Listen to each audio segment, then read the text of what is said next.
Hi children, welcome to accountancy class. In this session, we'll see retirement and death of a partner.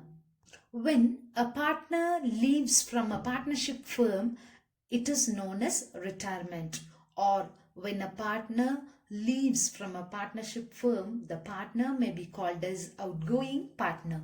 The reasons for the retirement of a partner may be illness, old age, better opportunity elsewhere, disagreement with other partners, etc. On retirement of a partner, existing agreement comes to an end. The firm is reconstituted and other partners continue the partnership firm with a new agreement. A partner who retires from the firm is called as outgoing partner or a retiring partner.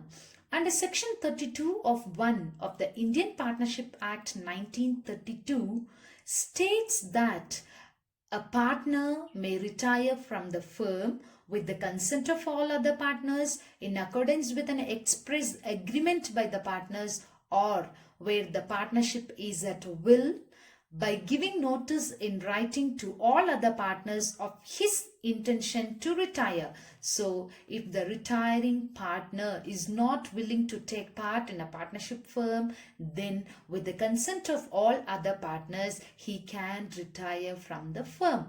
The retiring partner is liable for all the acts of the firm up to the date of his retirement.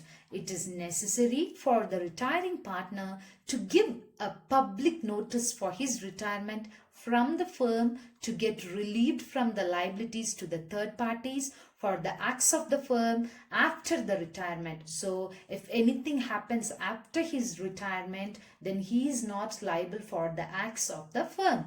The remaining partners must settle the amount due to the retiring partner on his retirement. The adjustments required on retirement of a partner are on a retirement of a partner, generally the mutual rights of the continuing partners change.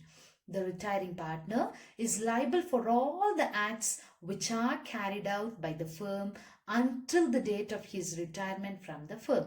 Hence, the accumulated profits and losses and reserves up to the date of his retirement is to be distributed to all the partners. Assets and liabilities have to be revalued, and profit or loss on revaluation is to be distributed to all the partners. So, at the time of retirement, the following adjustments are very necessary. They are distribution of accumulated profits, reserves and losses, revaluation of assets and liabilities, determination of new profit sharing ratio and gaining ratio.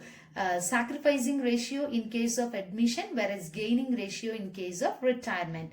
Adjustments for goodwill, adjustment for current year's profit or loss up to the date of retirement, and settlement of the amount due to the retiring partners. All these adjustments are similar to the adjustments to be done on admission of a partner, except determination of profit and profit sharing ratio and settlement of amount due to the retiring partners. Now let's move on with distribution of accumulated profits, reserves and losses. Profits and losses of the previous year which are not distributed to the partners are known as accumulated profits and losses. Reserves include general reserves, reserve fund, workmen's compensation fund and investment fluctuation fund.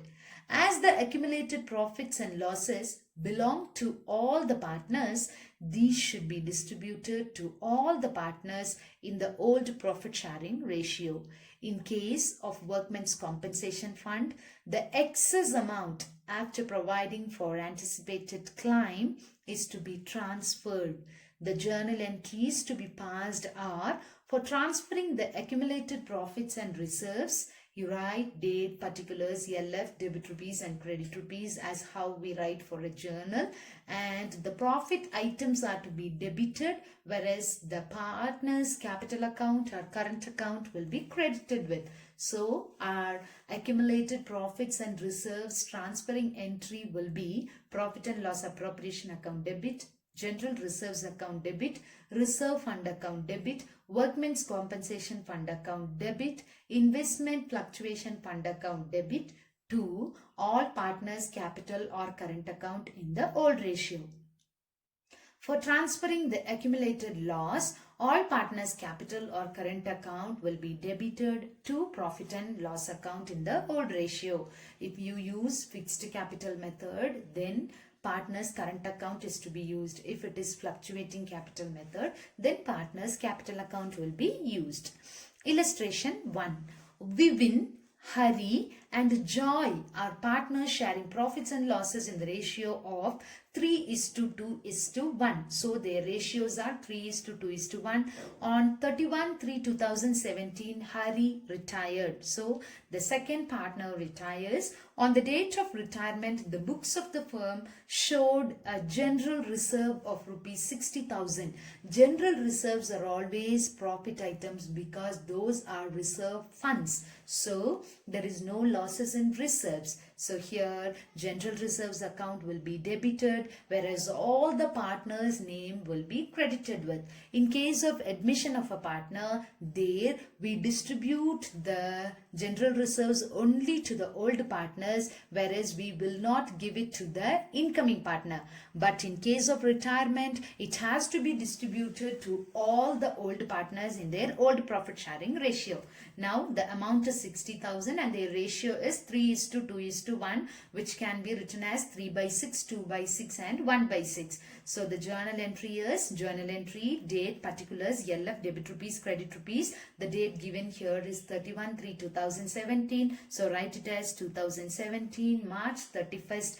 General reserves account debit 60,000 to Vivin's capital account 60,000 into 3/6, which is 30,000, to Hari's capital account 60,000 into 2/6, which is 20,000, and to Joy's capital account 60,000 into 1/6, which is 10,000. And the narration would be general reserves transferred to all partners' capital account in the old profit sharing ratio. Is it clear? Thank you.